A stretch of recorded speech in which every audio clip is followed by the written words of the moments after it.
దేవుని యొక్క వాక్యమును విని దాని ప్రకారం నడుచువారు మరీ ధన్యులు, మరీ ధన్యులు. దేనికంటే ఎవరికంటే ఎవరు ధన్యులు?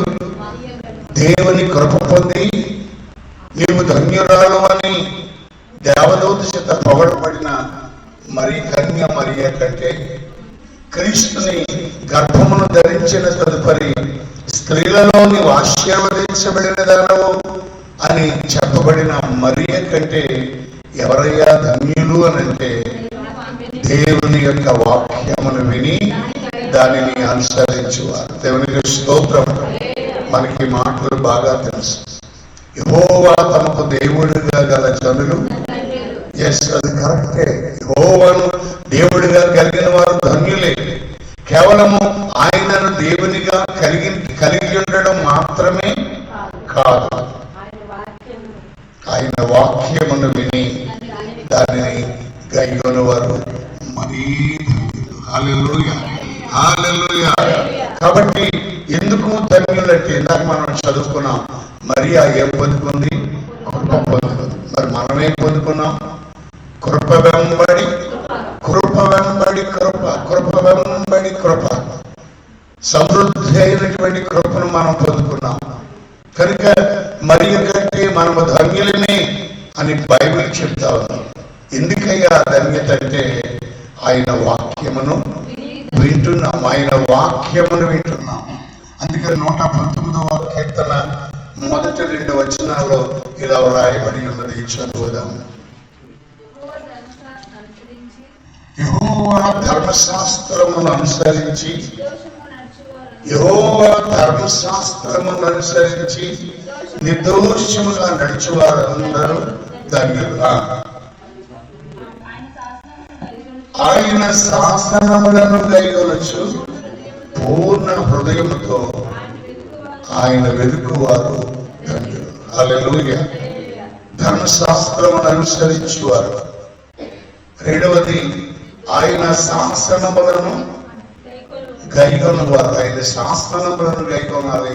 ఆయన ధర్మశాస్త్రమును అనుసరిస్తే మనము మరియ కంటే, క్రీస్తుని లోకమునకు ఇచ్చిన స్త్రీలలో ఆశీర్వదించబడిన మరియ కంటే మనము ధన్యులము అని దేవుని యొక్క వాక్యం సెలవిస్తుంది.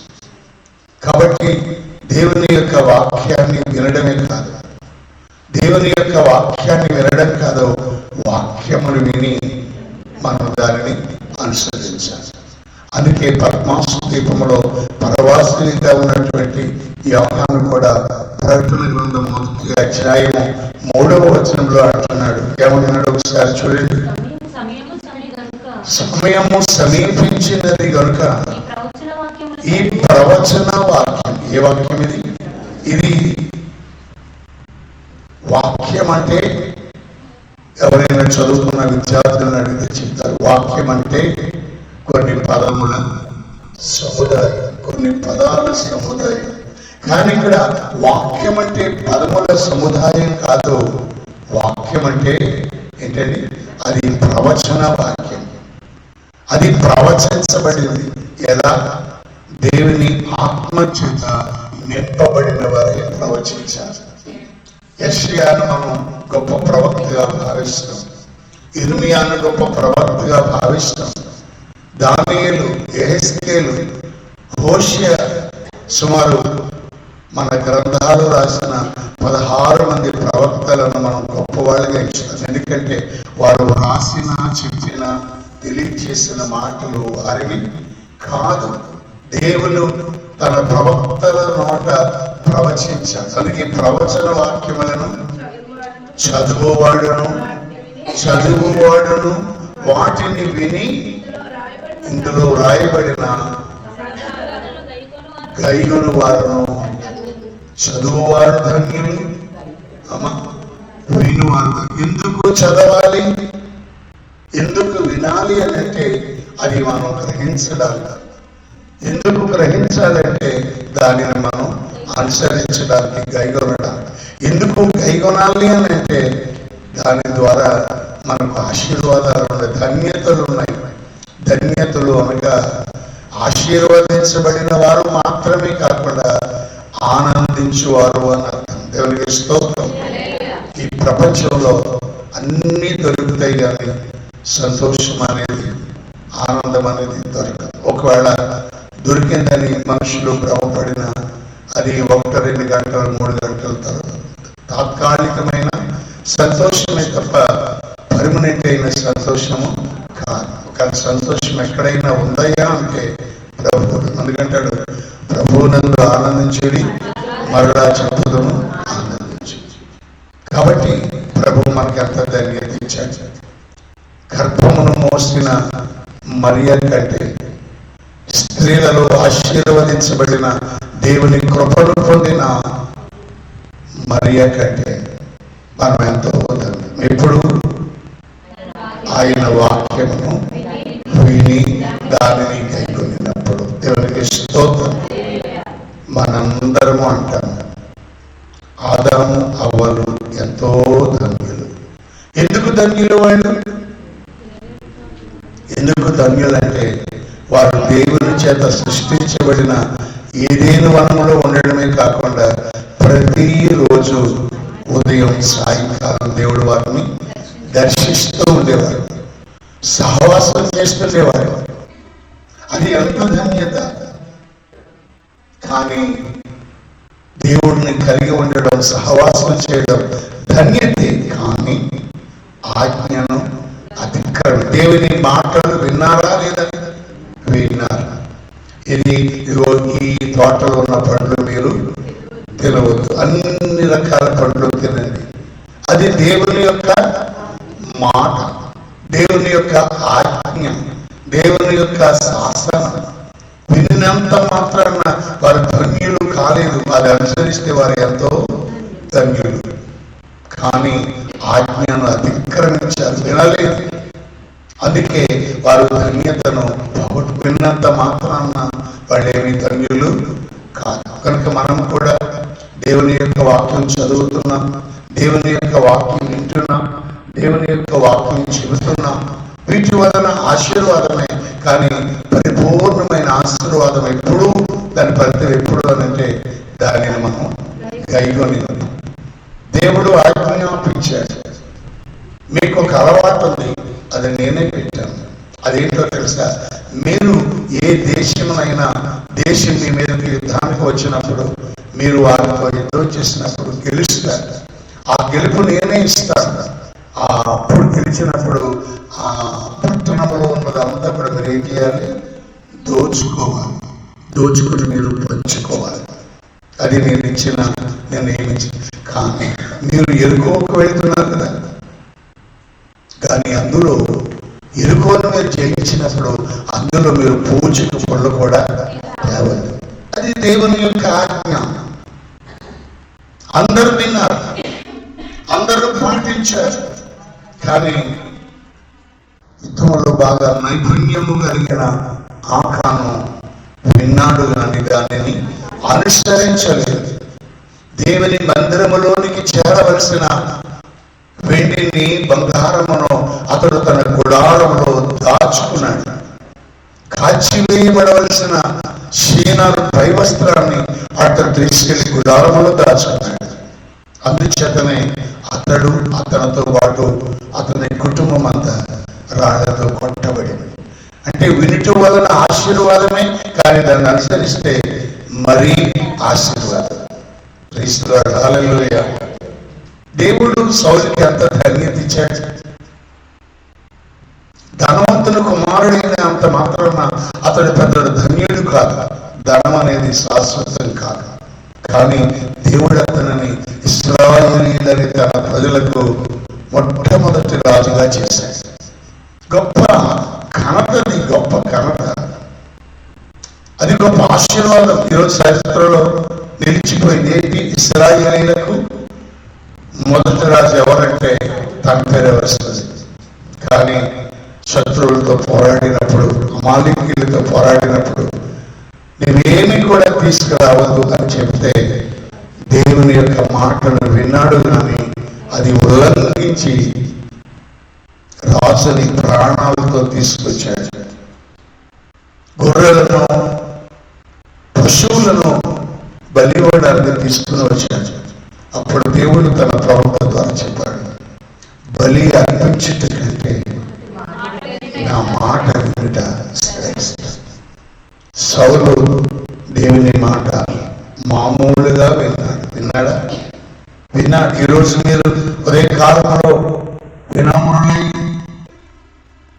తగ్గించుకొని మోకాళ్ళపై ఉండి, లేక దేవుని సన్నిధిలో మిమ్మల్ని మీరు తగ్గించుకొని ఎంతో శ్రద్ధగా వింటున్నారు. శ్రద్ధగా వినినంత మాత్రాన కాదు, కానీ అంటాడు, నా బలి అర్పించే కంటే మాట వింటే ఎంత ఆశీర్వాదం తెలుసా? దావీదుకు వచ్చినటువంటి ఆశీర్వాదం. ఒకవేళ మాట వింటే ప్రభువైనటువంటి యేసుక్రీస్తు వారు ఏ ఇంట్లో పుట్టేవారు? సౌలు ఇంటిలో పుట్టేవాడు.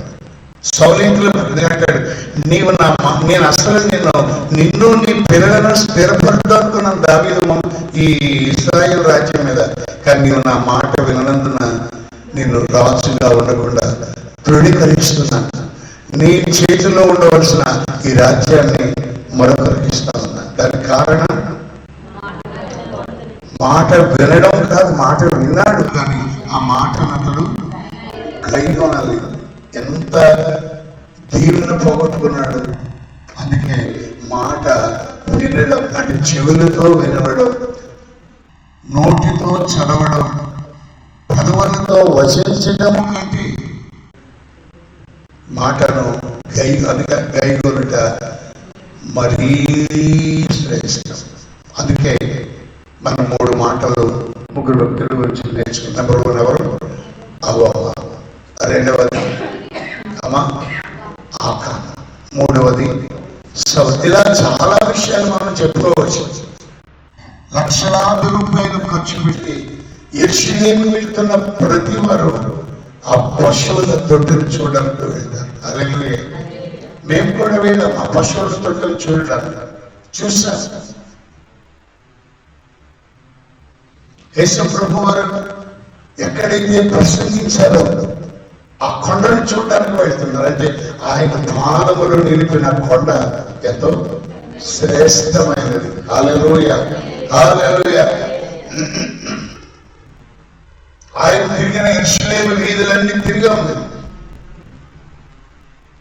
ఎందుకు తిరుగుతున్నారు వీధులు? యేసయ్య తిరిగిన, యేసయ్య పాదాలు సంచరించిన స్థలం అది. అందుకే దాన్ని ఏమన్నారంటే హోలీ ల్యాండ్. ఎందుకు హోలీ ల్యాండ్ అంటే అక్కడ యేసు ప్రభు వారు జన్మించారు. యేసు ప్రభు వారు అక్కడ యెరూషలేము వీధులలో తిరిగారు. ఆయన ఎక్కిన ధోని యేసయ్యను చేర్చుకున్న మరియు మాత్రం ఇల్లు కూడా చూపిస్తారు. అక్కడ మరియు మాత్రం ఏమన్నా భాగ్యవంతులా? కాదు, భాగ్యవంతులు కాదు, భాగ్యవంతులు కాదు.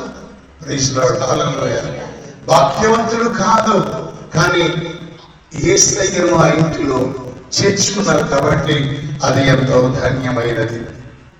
ఇలా చెప్పుకుంటూ పోతే చాలా ఉన్నాయి. యేసయ్యను మోసిన గాడిద, పస్కాలు ఆచరించడానికి ఇచ్చిన స్థలం, శిలువ వేయబడిన కొండ, యేసుకి ఇవ్వబడిన సమాధి, ఆరోహణమైన కొండ. హల్లెలూయా. మేము ఆరోహణమైనటువంటి ఆ కొండ మీదకి వెళ్ళినప్పుడు ఆయన పాదాలు అక్కడ ముద్రించారు. పాదాలు అనేక మంది వెళ్ళి ఆ పాదాల మీద పడి, ఆయన సజీవుడిగా ఉన్నప్పుడు ఆయన పాదాల మీద ఎలాగ పడలేకపోయాం. కనీసం పాదముద్రలోనే దాని మీద పడి మృక్కుదేవని చెప్పి అనేక మంది అక్కడ మృక్కి కన్నీరు కారుస్తూ ప్రార్థిస్తున్నారు. అంటే నేను అక్కడికి వెళ్ళి మృక్కమని చెప్పడం లేదు, కానీ మనం చెప్పుకుంటున్నాం. ఎందుకంటే ఆ స్థలాలలో మన యేసయ్య సంచారం చేశారు. హల్లెలూయా. నేనంటాను ప్రియులారా, క్రీస్తుని ధరించిన, గర్భమును ధరించిన మరియ ధన్యురాలే. మరి విశేషంగా బాప్తిస్మము, క్రీస్తు యేసులోనికి బాప్తిస్మం పొందిన మీరందరూ క్రీస్తును ధరించుకున్నారు. యేసయ్యను మరియా ఎన్ని మాసాలు మోసింది? 9 మాసాలే మోసింది. కానీ మనం ప్రభువునందు బాప్తిస్మం పొందిన దినం మొదలుకొని చనిపోయే వరకు మనం క్రీస్తుని ధరించుకున్నాం. ఇది ఎంతో ధన్యకరమైనది. అందుకే మనం చెప్తున్నాం, యేసును మోసిన మరియా గర్భము కంటే, లేక గర్భమున యేసయ్యను ధరించిన మరియ కంటే, క్రీస్తుని పోషించడానికి పాలిచ్చిన మరియ కంటే, దేవుని యొక్క వాక్యమును విని దాన్ని అనుసరించేవారు మరీ ధన్యులు. ఈ మాటలు ఒక మనుషుడు చెప్పింది కాదు, ఒక దైవజనుడు చెప్పింది కాదు, సాక్షాత్తు మన ప్రభు అయినటువంటి యేసు. కాబట్టి ధన్యతను కాపాడుకుంటూ వాక్యమును వినడమే కాకుండా, అందుకే చాలాసార్లు అయ్యో ఇశ్రాయేలు నీవు నా మాట వినని ఎడల ఎంత బాగుంటుంది అంటే, ప్రవక్తలు చెప్పిన మాట వింటున్నావు కానీ దాన్ని అనుసరించి నీవు. కాబట్టి మనం దేవుని మాటలు విందాం, అనుసరిద్దాం. ఈ లోకంలో ధన్యులుగా జీవిస్తూ నిత్యము యేసయ్య దగ్గర ఉండే ఆ ధన్యతను కాపాడుకుంటూ క్రీస్తుని లోకానికి ఇవ్వడానికి ప్రియక దేవుడు మనకు తోడు నడిపించును కాక. ఆమేన్. God bless you.